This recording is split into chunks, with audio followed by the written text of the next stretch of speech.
नमस्कार। एक अंग्रेज़ी लेखक हैं, ब्रिटिश लेखक हैं, जिनका नाम है एंड्रयू लोवनी। एंड्रयू लोवनी इन दिनों बहुत चर्चा में हैं क्योंकि पिछले कुछ सालों से, तकरीबन 4 सालों से वो मेहनत कर रहे थे कि लॉर्ड माउंटबेटन, आप सबको पता है कि लॉर्ड माउंटबेटन भारत के आखिरी वायसराय थे और उनकी पत्नी का नाम था एडवीना माउंटबेटन। कुछ तस्वीरें हमारे सामने से हमारे व्हाट्सएप पर या फेसबुक पर या सोशल मीडिया पर आपने अक्सर देखी होंगी कि जवाहरलाल नेहरू की एक तस्वीर आती है एक अंग्रेज़ी महिला के साथ जिनका नाम है एडवीना माउंटबेटन लॉर्ड माउंटबेटन की पत्नी हुआ करती थी। और इसी से जुड़ी एक बड़ी खबर है कि एडवीना माउंटबेटन की आदत थी एक डायरी लिखने की। वो डायरी लिखती थी, यानी उन्होंने कुछ ना कुछ ज़रूर लिखा होगा भारत के विभाजन को लेकर। भारत कैसे विभाजित हुआ, उस वक्त क्या क्या हुआ, उनके जवाहरलाल नेहरू से कैसे संबंध थे, उनके भारत के लोगों से कैसे संबंध थे, ये पूरी चीज़ें उस डायरी में लिखी गई है। तो एंड्रयू लोवनी पिछले 4 साल से 2017 से ये कोशिश कर रहे थे कि ब्रिटिश सरकार उस डायरी को पब्लिक के हवाले कर दे। मतलब कहा यह जा रहा था कि उस डायरी को प्रकाशित करने की अनुमति दे दी जाए। इसके लिए लगातार वो कोशिश कर रहे थे। एक हाल ही में जो खबर छपी थी, द गार्डियन अखबार ने खबर छापी थी, उसके मुताबिक 2010 में लॉर्ड माउंटबेटन की डायरी और एडवीना के कुछ पत्र देश के लिए सुरक्षित किए गए थे। मतलब ये ब्रिटिश सरकार ने सुरक्षित किया था। और उसके बाद साउथहैम्पटन यूनिवर्सिटी ने ब्रॉडलैंड आर्काइव कहे जाने वाले इन पत्रों और डायरी को 2010 में ही तकरीबन 2.8 मिलियन पाउंड में खरीदा था।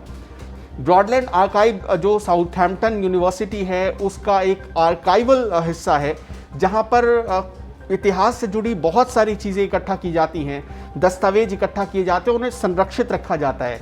बाकायदा ये यूनिवर्सिटी सरकार द्वारा खरीदी गई दस्तावेजों को भी वहाँ पर सुरक्षित रखती है।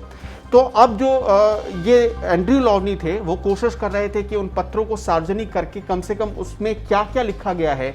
उस वक्त ब्रिटिश शासनकाल जो कहा जा रहा था कि उसका सूरज कभी अस्त ही नहीं होता था, तब क्या क्या घटनाएं घटित हुई होंगी, ये जानने की कोशिश लगातार की जा रही है।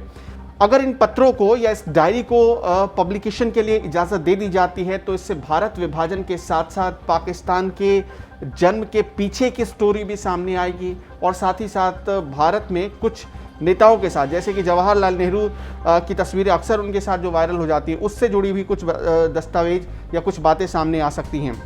आप सबको पता है कि माउंटबेटन की बेटी पामेला हिक्स ने एक किताब लिखी थी जिसका नाम था Daughter of Empire. Daughter of Empire में पामेला ने बताया था कि पंडित जवाहरलाल नेहरू और एडवीना के बहुत भावनात्मक रिश्ते थे और एक अपनापन था दोनों के रिश्तों के बीच। उनकी माँ और भारत के प्रधानमंत्री जवाहरलाल नेहरू के बीच प्रेम संबंध था। ये एक दावा किया गया अखबार के हवाले से, जिसमें कहा गया है।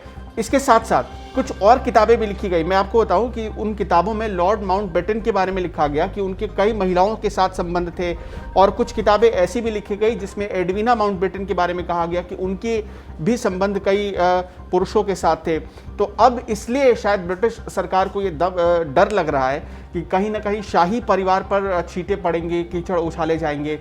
इससे अच्छा है कि इस डायरी को और उन दस्तावेजों को, उन पत्रों को दबा दिया जाए। हालांकि इस पर पूरा हक बनता है ब्रिटिश सरकार का, क्योंकि ब्रिटिश सरकार ने इसे खरीदा भी है और दूसरे में कि उसे आर्काइव भी किया है। तो अगर ये डायरी सार्वजनिक हो जाती है तो ब्रिटिश सरकार पर भी कहीं ना कहीं सवाल उठेंगे या छींटे पड़ेंगे। तो इससे अच्छा है कि इस डायरी को ही दबा दिया जाए और शायद यही कोशिश कर रही है इस वक्त की सरकार इंग्लैंड की।